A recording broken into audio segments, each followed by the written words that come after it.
দ্বাদশ শ্রেণীর কেমিস্ট্রি দ্রবণ চ্যাপ্টারের আজকে আমরা তরল দ্রাবকের মধ্যে গ্যাসের দ্রাব্যতা সম্পর্কে আলোচনা করব।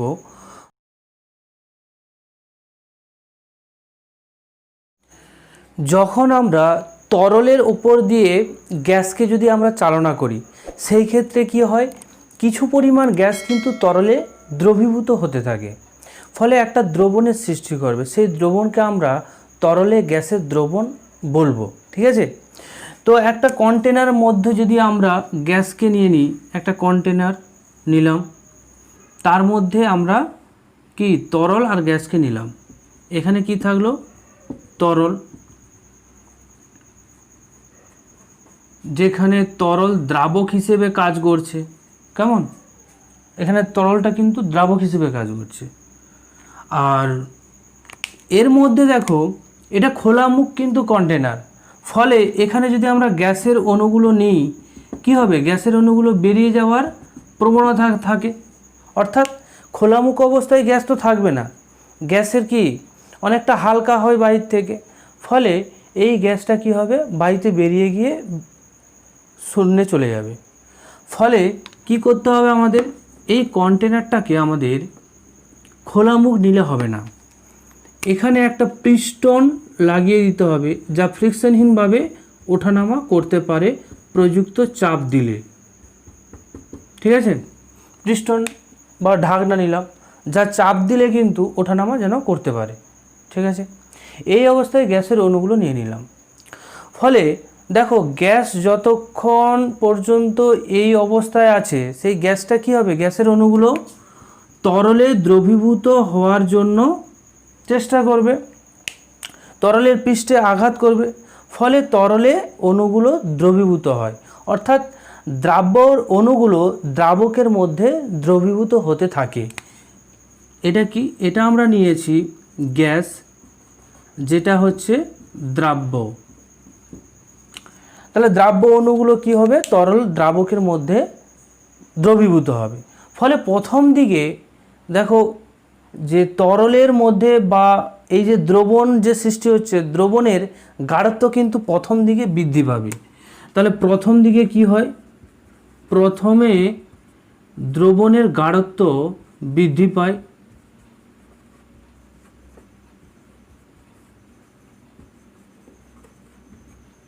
ঠিক আছে। তো এই গাঢ়ত্ব কতক্ষণ বৃদ্ধি পাবে, দেখো, এই গাঢ়ত্ব বৃদ্ধি ততক্ষণই পাবে যতক্ষণ না এই গ্যাসীয় দ্রাব্য আর তরল দ্রাবক এদের মধ্যে যে দ্রবণ সৃষ্টি হলো, সেই দ্রবণটা যতক্ষণ না সম্পৃক্ত হয়। অর্থাৎ এই গ্যাসীয় দ্রাব্য দ্বারা তরলটা, এই তরল যে দ্রাবক সম্পৃক্ত দ্রবণ সৃষ্টি যতক্ষণ না করবে, ততক্ষণ কিন্তু দ্রবণের গাঢ়ত্ব বৃদ্ধি পাবে। তো একটা নির্দিষ্ট সময় আসার পর সাম্যাবস্থার সৃষ্টি হয়। ঠিক আছে, সাম্যাবস্থার সৃষ্টি যখনই হয়ে যাবে, তখন আর গাঢ়ত্ব বৃদ্ধি পাবে না। সাম্যাবস্থাটা কেমন, দেখো দেখো এখানে থাকা গ্যাসের অণুগুলো যে পরিমাণ এই তরলে দ্রবীভূত হবে, ঠিক তত পরিমাণই অণুগুলো আবার বাষ্পীভূত হবে। এই যে সাম্যাবস্থা, এই সাম্যাবস্থা যখনই সৃষ্টি হয়ে যাবে, তখন কিন্তু দ্রবণের গাঢ়ত্ব আর বৃদ্ধি পাবে না। ঠিক আছে, তাহলে আমরা এখান থেকে কি বলতে পারি, যে দ্রবণকে সম্পৃক্ত করতে একটি নির্দিষ্ট উষ্ণতায়, অবশ্যই একটা নির্দিষ্ট উষ্ণতা থাকবে, এখানে উষ্ণতা কিন্তু স্থির।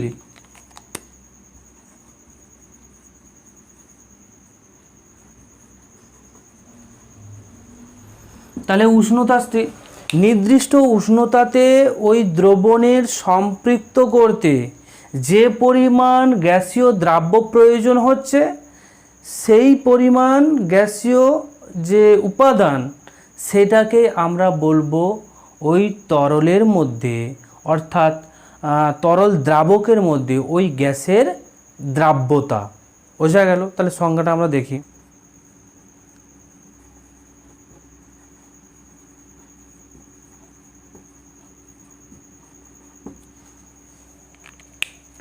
তাহলে আমরা সংজ্ঞায় কী জানলাম, যে দ্রবণের সম্পৃক্ত অবস্থায় যে পরিমাণ গ্যাসীয় পদার্থ ওই নির্দিষ্ট দ্রাবকে দ্রবীভূত থেকে সেই পরিমাণ গ্যাসীয় পদার্থকে দ্রবণের দ্রাব্যতা বলবো। অবশ্যই কিন্তু এখানে উষ্ণতা স্থির থাকবে,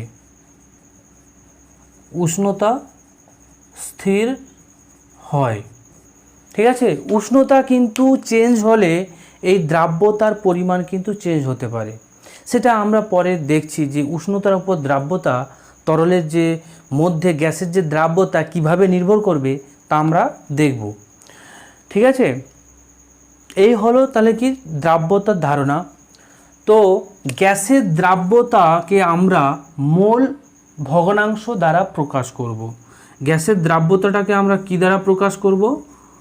মোল। গ্যাসের দ্রাব্যতাকে আমরা মোল ভগ্নাংশ দ্বারা প্রকাশ করি।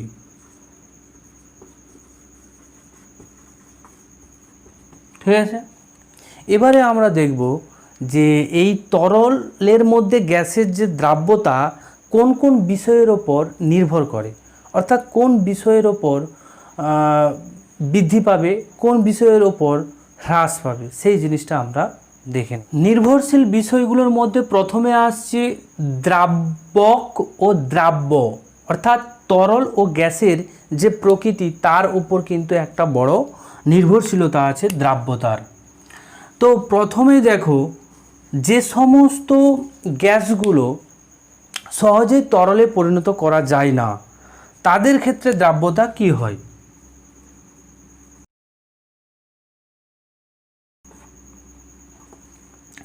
দেখো, যে সমস্ত গ্যাসগুলোকে সহজে তরলে পরিণত করতে পারলাম না, যেমন আমরা যদি উদাহরণ হিসেবে ধরি হাইড্রোজেন, অক্সিজেন, নাইট্রোজেন ইটিসি, ঠিক আছে, এই সমস্ত গ্যাসগুলোকে কিন্তু আমরা সহজেই তরলে পরিণত করতে পারবো না। ফলে এদের দ্রাব্যতা কিন্তু কি হয়? কম হবে। কেন কম হবে সেই জিনিসটা বুঝার আমরা চেষ্টা করি। দেখো, এরা যদি সহজে তরলে পরিণত না হয়, গ্যাসীয় অবস্থাতেই থাকতে চায়, তাহলে কি হবে?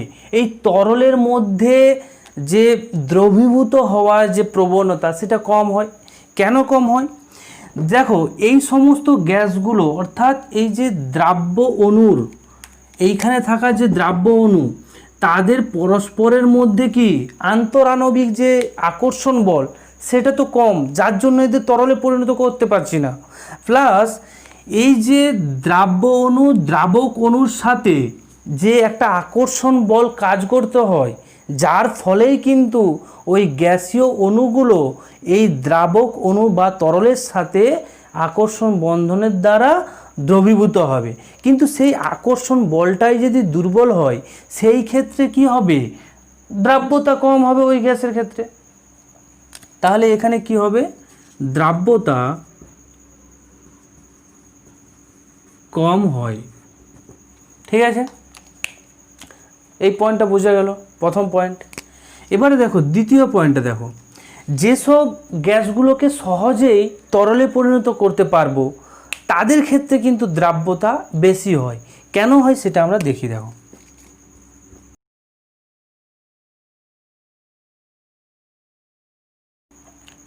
তাহলে যেসব গ্যাসকে সহজে তরলে পরিণত করতে পারবো তাদের, দেখো, তরলে পরিণত করতে গেলে কি হয়? গ্যাসীয় অণু চারিদিকে তো ছড়িয়ে থাকে, এরভাবে চারিদিকে গ্যাসীয় অণুগুলো ছড়িয়ে আছে। ফলে যখন তরল এরা উৎপন্ন হবে, গ্যাসীয় অণুগুলো গ্যাস থেকে যখন তরলে পরিণত হয়, সেই ক্ষেত্রে তাদের ইন্ট্রামলিকুলার যে আকর্ষণ বল, অর্থাৎ একটা অণু আর এই যে একটা অণু আরেকটা অণুর মধ্যে যে আকর্ষণ বল, সেই আকর্ষণ বল যখন তীব্র হবে, তারা পরস্পর যুক্ত হয়ে কি হবে? তরলে পরিণত হবে। ঠিক আছে, তো তরলে পরিণত হওয়ার জন্য তাদের কিন্তু ইন্ট্রামলিকুলার যে আকর্ষণ বল সেটা কিন্তু বেশি হতে হয়। ফলে বেশি হয় বলে কিন্তু তরলে পরিণত হয়। আবার এদের নিজেদের মধ্যে যেহেতু ইন্ট্রামলিকুলার অ্যাট্রাকশন ফোর্স কাজ করছে, প্লাস তারা কি করবে? তরল যে দ্রাবক আছে সেই অণুগুলোর সাথেও কিন্তু তাদের একটা ভালো আকর্ষণ বল কাজ করে, যার জন্য সহজেই ওই সমস্ত, যেমন কার্বন ডাইঅক্সাইড, SO2, এইগুলো সহজেই তরল দ্রাবকে দ্রবীভূত হয়ে যাবে। বোঝা গেল? তাহলে কি বললাম? যে সমস্ত গ্যাসগুলোকে সহজে তরলে পরিণত করা যায় তাদের মধ্যে ইন্ট্রামলিকুলার আকর্ষণ বল অনেকটা বেশি থাকে। ফলে যখন তরলে আমরা দ্রবীভূত করছি সেই ক্ষেত্রে কি হবে, তখন যে গ্যাসের অণুগুলো আর তরলের অণুগুলো পরস্পর আকর্ষণ বলটা অনেকটা বেশি হয়, যার জন্য তরলে সহজে দ্রবীভূত হতে পারে। তাই এদের দ্রাব্যতা কি হবে, বেশি হবে।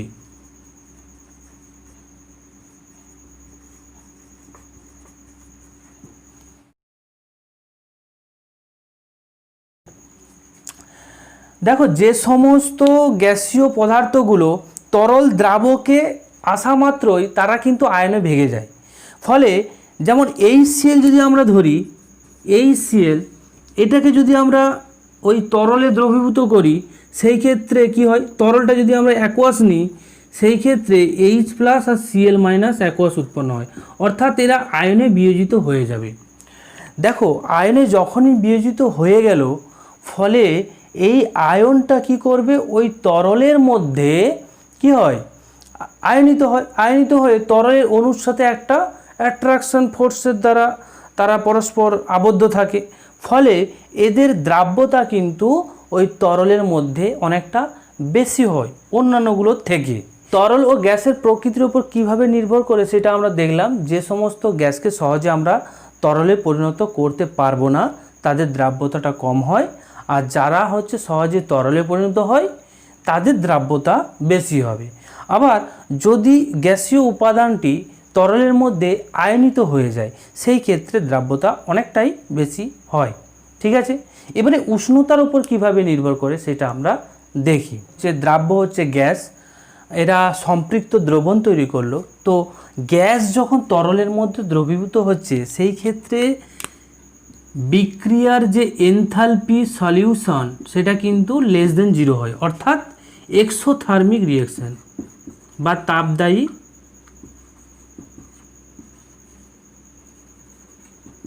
বা আমরা এটাকে বলতে পারি তাপদায়ী বিক্রিয়া, অর্থাৎ তাপের কি হবে, উৎপন্ন হবে। উষ্ণতার প্রভাব কেমন করে আমরা ব্যাখ্যা করব, তো এটা ব্যাখ্যা করার আগে আমাদের 11-এ পড়ে আসা থার্মোডাইনামিক্সের একটা কিছু পার্ট আমরা এখানে দেখব।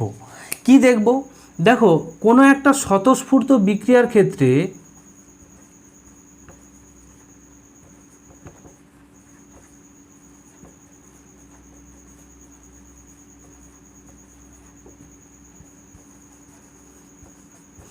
স্বতঃস্ফূর্ত বিক্রিয়ার ক্ষেত্রে কি হয়, ΔG অলওয়েজ কি হবে, নেগেটিভ, অর্থাৎ 0 থেকে কম হবে। ঠিক আছে, একটা স্বতঃস্ফূর্ত বিক্রিয়া কখন হয়, যখন ΔG নেগেটিভ হবে রিঅ্যাকশানে। ঠিক আছে, আবার আমরা ΔG সমান কি জানি, ΔG সমান জানি ΔH এনথালপি মাইনাস TdS, অর্থাৎ এখানে কি ডিএসটা এখানে এনট্রপি। ঠিক আছে, তো এই যে বিক্রিয়া এই যে সলিউশন তৈরি হলো, সম্পৃক্ত সলিউশন, সেই ক্ষেত্রে কিন্তু বিক্রিয়ার যে এনথালপিটা কিন্তু নেগেটিভ। এই এনথালপির পরিমাণটা কি আসছে, নেগেটিভ আসছে কিন্তু। হ্যাঁ, আমরা নেগেটিভটা লিখে নিলাম। আর কি, এই যে গ্যাস তরলে দ্রবীভূত হচ্ছে সেটা স্বতঃস্ফূর্ততা ব্যাখ্যা করব কিভাবে, সেটা স্বতঃস্ফূর্ততা ব্যাখ্যা করার জন্য আমাদের ΔGটাকে কী নিতে হবে, নেগেটিভ নিতে হবে, তাহলে তো স্বতঃস্ফূর্ত হবে। তো আমরা ΔGটাকে কি করব, নেগেটিভ নিয়ে নিলাম। ঠিক আছে, তাহলে এই নেগেটিভ ΔGর মান নেগেটিভ, অর্থাৎ ঋণাত্মক, এটা বজায় রাখার জন্য আমাকে কি করতে হবে, টি আর ডি এর মানটা কত হবে, সেটা পজিটিভ না নেগেটিভ, সেই জিনিসটাই আমরা আসছি। মূল পাঠ কিন্তু এইখানে শুরু, এই জায়গাটাতে। ঠিক আছে, এখানে টি এর মান যাই হোক না কেন এটা আমরা পরে আসছি, তার আগে আমরা দেখে নেব এ ΔS অর্থাৎ এনট্রপি। এই যে সলিউশন তৈরি হচ্ছে এখানে এনট্রপিটা কি নেগেটিভ হচ্ছে না পজিটিভ হচ্ছে, তো এখানে আগে বলে দিই এনট্রপিটা কিন্তু নেগেটিভ হবে। কেন হবে, দেখো, গ্যাসীয় অবস্থায় অণুগুলো কি থাকে, তাদের মুভমেন্ট ব্রাউনীয় মুভমেন্ট থাকে, তাদের মধ্যে একটা কলিশন থাকবে পরস্পরের মধ্যে, তাদের গতিশক্তি একটা নির্দিষ্ট বর্তমান, তাদের বিচলনশীলতা পাত্রের বিভিন্ন অংশ হবে। ফলে গ্যাসের মধ্যে অণুগুলোর যে মুভমেন্ট, তরলের মধ্যে কিন্তু ওই মুভমেন্টটা থাকবে না। যখন গ্যাসীয় থেকে তরলে দ্রবীভূত হচ্ছে তাদের মুভমেন্টটা কি কমে যাচ্ছে, গতিশীলতা কমে যাচ্ছে। ফলে এন্ট্রপি গ্যাসের ক্ষেত্রে কিন্তু হাই ছিল, যখন তরলে দ্রবীভূত হচ্ছে সেই ক্ষেত্রে এন্ট্রপিটা কি কমে যাচ্ছে, গতিশীলতা কমে যাচ্ছে, যার জন্য এন্ট্রপি নেগেটিভ হচ্ছে। তাহলে এন্ট্রপি যদি আমরা নেগেটিভ ধরি সেই ক্ষেত্রে কি হয়ে যাবে, সেই ক্ষেত্রে দেখো এটা যদি নেগেটিভ হয় তাহলে এটা কি হবে, পজিটিভ। কথাটা কি বোঝা গেল? এখানে এন্ট্রপিটা নেগেটিভ, নেগেটিভের জন্য কিন্তু কি হলো, কি মাইনাস মাইনাসে প্লাস হলো, পজিটিভ হয়ে গেল, তাই না? এবারে এইখান থেকে দেখো আমাদের ব্যাখ্যা করতে হবে, এটা কিন্তু সব সময় নেগেটিভ রাখতে হবে, তাহলেই কিন্তু বিক্রিয়া স্বতঃস্ফূর্ত হবে। যদি আমরা এটা নেগেটিভ পেয়েছি, এটাও নেগেটিভ পেয়েছি, এই দুটোর মান পেয়ে গেলাম, তারপরে কার উপর ভ্যারি করবে, টি এর মানের উপর দেখো একটা ভ্যারি করছে। যদি টি এর মানটা এখানে, টি এর মান অর্থাৎ উষ্ণতা যদি আমরা বৃদ্ধি যদি করি তাহলে কি এই নেগেটিভের পরিমাণটাকে কি কমিয়ে দেবে। দেখো এটা পজিটিভ যদি বাড়ে নেগেটিভের পরিমাণটা কমিয়ে দেবে, বোঝা যাচ্ছে না জিনিসটা? এখানে ডেল এইচটা নেগেটিভ, ফলে এখানে যদি পজিটিভ এই টি যদি বৃদ্ধি পায় তাহলে এই পজিটিভ মানটা বেশি হবে। পজিটিভ মানটা বেশি হওয়ার জন্য ফার্স্ট টার্ম যে নেগেটিভ আছে সেইটাকে অনেকটা কি করবে, পজিটিভের দিকে নিয়ে যাবে। ফলে কি হবে, ডেল যে জি সেটাও কিন্তু পজিটিভের দিকে যাবে। ঠিক আছে? তাহলে উষ্ণতা বাড়ার সাথে সাথে কিন্তু তাদের দ্রাব্যতাটা কিন্তু হ্রাস পাবে। তাহলে কি বললাম আমরা, টেম্পারেচার যদি আমরা ইনক্রিজ করি সেই ক্ষেত্রে কি হবে, সেই ক্ষেত্রে দেখো ডেল জি এর মান কি হবে, বাড়বে। ডেল জি নেগেটিভ থেকে পজিটিভ হবে, বাড়বে। তাহলে দ্রাব্যতাটা কি হয়, দ্রাব্যতাটা কমবে। বোঝা গেল? এবারে যদি আমরা টিটাকে হ্রাস ঘটাই অর্থাৎ কমাই, যদি হ্রাস হয় অর্থাৎ এটা কি হবে, এটা যদি যতটা কম হবে টি এর মান, যতটা পরিমাণ কম হবে, ফলে সেকেন্ড টার্ম যে পজিটিভ তার মানটাও কম হবে। ফলে ফার্স্ট টার্ম নেগেটিভকে কম পরিমাণ ক্যান্সেলেশন করবে, ফলে জি এর মানটা নেগেটিভ বাড়বে, অর্থাৎ নেগেটিভের দিকে আরও বেশি যাবে। ফলে বিক্রিয়াটা স্বতঃস্ফূর্ত হবে। সেই ক্ষেত্রে কি বলবো আমরা, যখন টেম্পারেচার ডিক্রিজ করব ডেল জি এর মান কি হবে, ডিক্রিজ হবে। দ্রাব্যতা কি হবে, দ্রাব্যতা ইনক্রিজ হবে। তাহলে এই দুটো জিনিস আমরা ক্লিয়ার করে জানতে পারলাম, ক্লিয়ার হলো। এবারে আমরা দ্রাব্যতার ওপর চাপের একটা প্রভাব থাকে, সেই চাপের প্রভাবটা আমরা দেখি। কন্টেনারের মধ্যে আমরা তরল, দ্রাবক আর গ্যাস নিয়েছিলাম, সেইখানে প্রয়োগটা করি। দেখো এই পিস্টনটার উপর যদি আমরা চাপ বৃদ্ধি করি, প্রথমে আমরা চাপ বৃদ্ধি করলাম না, এই পর্যন্তই রাখলাম, কোনো চাপ দিচ্ছি না, যে পরিমাণ আছে সেই পরিমাণ এই অবস্থাতেই রেখেছি। সেই ক্ষেত্রে যে গ্যাস দ্রবীভূত হয়ে থাকবে সেটা একটা পরিমাণ, ঠিক আছে? ফলে যখন আমরা এখানে চাপ বৃদ্ধি করছি অর্থাৎ চাপ বাড়ালে কি হবে, এই যে ওপরের যে পিস্টন আকারের যে ঢাকনটা আছে সেই ঢাকনটা আস্তে আস্তে কী হবে, সরে আসবে এই জায়গাতে। ফলে কি হয়, এই যে আয়তনটা এখানে বেশি ছিল গ্যাসের আয়তন, ফলে এই গ্যাসের আয়তন বেশি থাকার জন্য চাপ যখনই দিচ্ছি, চাপ উপর থেকে দিলে কী হবে, তাহলে গ্যাসের আয়তনটা কমবে। ফলে গ্যাসগুলোর মধ্যে কি হবে, গ্যাপ কম হবে, অর্থাৎ যে দূরত্ব ছিল সেই দূরত্বটা অনেকটা কমে আসছে। ফলে এই যে গ্যাসের অণুগুলো বেশি পরিমাণ কি হবে, তরল দ্রাবকের যে পৃষ্ঠ সেই পৃষ্ঠের উপর বেশি পরিমাণ আঘাত দেবে। আর বেশি পরিমাণ আঘাত যখনই দেবে সেই যে গ্যাসের যে অণুগুলো সেইগুলো তরলের মধ্যে বেশি পরিমাণ দ্রবীভূত হতে থাকবে। ফলে চাপের বৃদ্ধির সাথে সাথে দ্রাব্যতাটাও বৃদ্ধি পেতে থাকবে। অর্থাৎ যত চাপ আমরা বাড়াচ্ছি তখন গ্যাসের অণুগুলো বেশি পরিমাণ তরলে দ্রবীভূত হচ্ছে। ফলে আগে যে সাম্যাবস্থাটা ছিল সেই সাম্যাবস্থাটা কিন্তু আর থাকবে না। পরবর্তীকালে যখন চাপ বাড়াচ্ছি, সে চাপ বাড়ার সাথে সাথে গ্যাসের দ্রবীভূত হওয়ার ক্ষমতা বাড়বে, ফলে একটা নতুন সাম্যাবস্থা সৃষ্টি হবে। তো এই যে সাম্যাবস্থা যতক্ষণ না সৃষ্টি হচ্ছে ততক্ষণ কিন্তু গ্যাসের অণুগুলো তরলে দ্রবীভূত হতে থাকবে। তো একটা সময় আসবে যখন চাপ আমরা স্থির রেখে দেব, তখন কিন্তু সাম্যাবস্থা কমপ্লিট হয়ে যাবে, সেই ক্ষেত্রে আগের মতো কন্ডিশন থাকবে, কিন্তু বেশি পরিমাণ গ্যাস তরলে দ্রবীভূত থাকবে আগের থেকে। ক্লিয়ার হলো? তাহলে আমরা এখানে যদি চাপ বাড়াই, চাপ যদি ইনক্রিজ করি, সেই ক্ষেত্রে কি হবে? দ্রাব্যতা কি হবে? ইনক্রিজ হবে। বোঝা গেল জিনিসটা? তো এই চাপের যে প্রভাব দ্রাব্যতার ওপর, অর্থাৎ গ্যাস যখন তরলে দ্রবীভূত হবে সেই ক্ষেত্রে চাপের যে প্রভাব, সেই চাপের প্রভাব সংক্রান্ত একটা সূত্র রয়েছে, যেটাকে আমরা বলবো হেনরির ল। দেখো হেনরির লটা কি? হেনরির লটা হচ্ছে যে গ্যাসের যে চাপ, অর্থাৎ এইখানে যে দ্রাব্য গ্যাস, তাদের যে অণুগুলোর যে চাপ, এই তরলের উপর যে চাপ প্রয়োগ করছে, কিছু পরিমাণ দ্রাব্য অণু বা গ্যাস অণু এই তরলের মধ্যে দ্রবীভূত অবস্থায় আছে, আর কিছু পরিমাণ তো বাষ্প আকারে থাকবে। ফলে এই যে বাষ্পে আকারে যে গ্যাস আছে, তাদের যে চাপ, অর্থাৎ আংশিক চাপ, গ্যাসের যে আংশিক চাপ, এই গ্যাসীয় অবস্থায় গ্যাসের যে আংশিক চাপ, সেই চাপটা কিন্তু তরলে দ্রবীভূত গ্যাসের দ্রাব্যতার সঙ্গে সমানুপাত হয় একটা নির্দিষ্ট উষ্ণতায়। অবশ্যই উষ্ণতা কিন্তু নির্দিষ্ট থাকবে। তাহলে চাপটা কি হবে? তার দ্রাব্যতার সাথে সমানুপাতিক হয়। ঠিক আছে? দ্রাব্যতার সাথে সমানুপাতিক। তো এখানে পিটা কি? পিটা হচ্ছে দেখো গ্যাসের আংশিক চাপ। গ্যাসের কি? আংশিক চাপ, অর্থাৎ গ্যাস কর্তৃক যে চাপটা প্রযুক্ত হচ্ছে, ঠিক আছে, গ্যাস কর্তৃক তরলের ওপর, অর্থাৎ তরলে থাকা দ্রাবক অণু, অর্থাৎ সলিউশন এটাকে বলতে পারবো আমরা। এটাকে কি বলবো? দ্রবণ বলবো।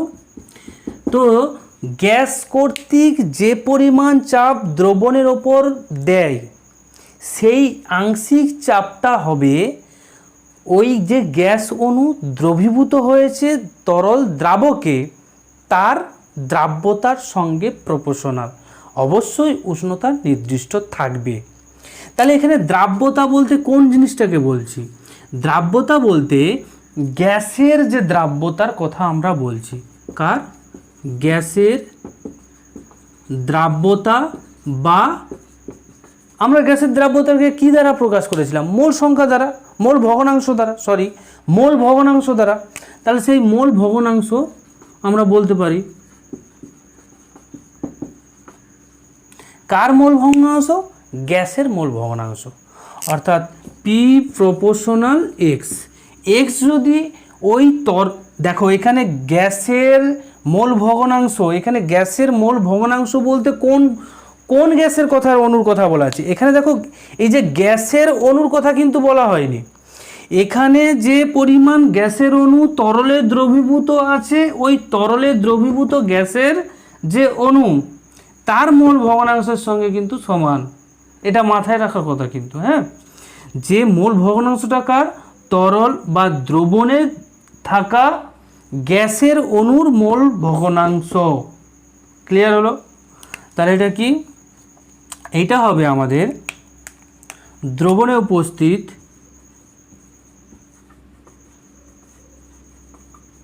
উপস্থিত দ্রাব্য বা গ্যাস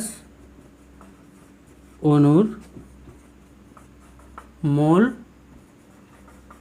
ভগ্নাংশ। জিনিসটা ক্লিয়ার হল? এটাই হচ্ছে হেনরির ল। তো হেনরির লয়ের যদি আমরা সংজ্ঞা দেখতে চাই, তাহলে সংজ্ঞাটা আমরা দেখি।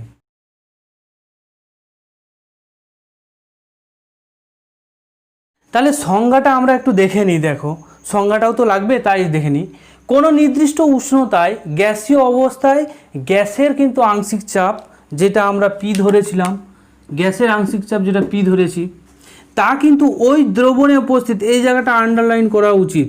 কারণ কি, দ্রবণে উপস্থিত অর্থাৎ নির্দিষ্ট তরল দ্রাবকে থাকা গ্যাসের মোল ভগ্নাংশ, যেটাকে আমরা এক্স ধরেছিলাম, তার সঙ্গে সমানুপাতিক। তাহলে আরও একবার আমরা হেনরি লটা লিখে নিই।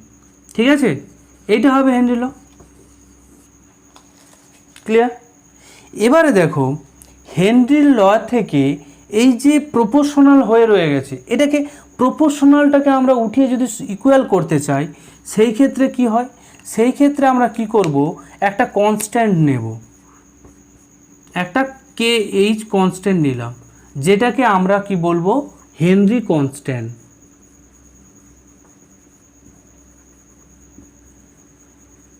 ঠিক আছে, তাহলে কে এইচকে আমরা কি বললাম, হেনরি কনস্ট্যান্ট। ক্লিয়ার? এবারে দেখো, আমরা এইভাবে যদি করতে চাই, কে এইচের মানটা বের করতে চাই, তাহলে আমরা বের করতে পারবো। তাহলে কে এইচ সমান কি হচ্ছে, পি বাই এক্স। দেখো কে এইচের মান কোন কোন বিষয়ের উপর নির্ভর করবে? কে এইচের মান যে সমস্ত বিষয়গুলোর উপর নির্ভর করে, তার মধ্যে হচ্ছে কি, দ্রাব্য ও দ্রাবকের প্রকৃতির ওপর একটা নির্ভরশীল বিষয়। দ্রাব্য ও দ্রাবকের প্রকৃতির ওপর, এক নম্বর এটা। দু নম্বর কি, দু নম্বর হচ্ছে উষ্ণতা আর চাপ। উষ্ণতা পরিবর্তনে কিন্তু কে এইচের মান পরিবর্তন হয়, চাপ পরিবর্তনে সেটাও পরিবর্তন হবে।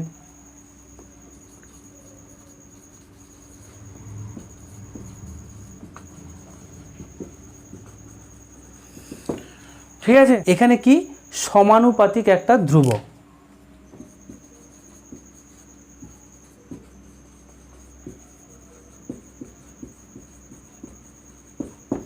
ঠিক আছে, এবারে এখান থেকে আমরা যদি গ্রাফ প্লট করি, গ্রাফটা কি দেখো, ধরে নিলাম আমরা ওয়াই অ্যাক্সিস আর এক্স অ্যাক্সিস। ঠিক আছে, এবারে আমরা ওয়াই অ্যাক্সিস বরাবর যদি পার্শিয়াল প্রেসারটাকে আমরা ডিনোট করি, এক্স অ্যাক্সিস বরাবর কি করছি, মোল ভগ্নাংশটাকে আমরা ডিনোট করেছি। ঠিক আছে, তাহলে এদের গ্রাফটা কি হয়, এইখান থেকে যে গ্রাফটা আসবে, সেই গ্রাফটা কি, একটা মূল বিন্দুগামী সরল রেখা। কেন মূল বিন্দুগামী সরল রেখা? দেখো, এই যে সমীকরণটা পেলাম, এই সমীকরণটা কিন্তু আমরা y সমান mx এই সমীকরণের সাথে যদি তুলনা করি, এটা কি সরলরেখার সমীকরণ। সেই সরলরেখার সমীকরণের সাথে যদি তুলনা করি, এই ক্ষেত্রে আমরা যে এমটা কি কে এইচের সঙ্গে সমান, অর্থাৎ এমটা কি ছিল, স্লোপ বা নতি, সেই স্লোপ বা নতিটা হয়ে যাবে পজিটিভ কে এইচ। ঠিক আছে, পজিটিভ কে এইচ এসছে কিন্তু। হ্যাঁ, তাহলে এটা কি হবে, মূল বিন্দুগামী একটা সরলরেখা, যার স্লোপটা হবে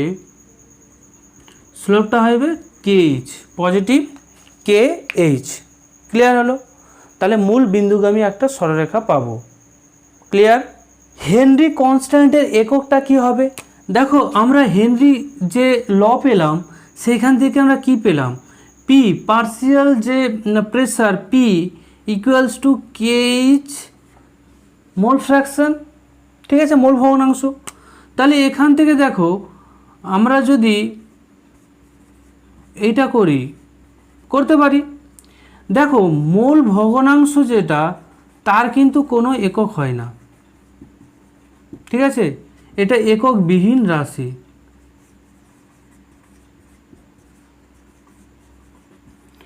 ফলে আমরা কি বলতে পারি, কে, এটা যদি এককবিহীন রাশি হয়ে যায়, তাহলে কে এইচের এককটা কি হবে, চাপের এককের সঙ্গে সমান। তাহলে কে এইচের একক চাপের এককের সঙ্গে সমান। যদি চাপের একক টর হয়, সেই ক্ষেত্রে কে এইচের একক হবে টর। যদি বার হয়,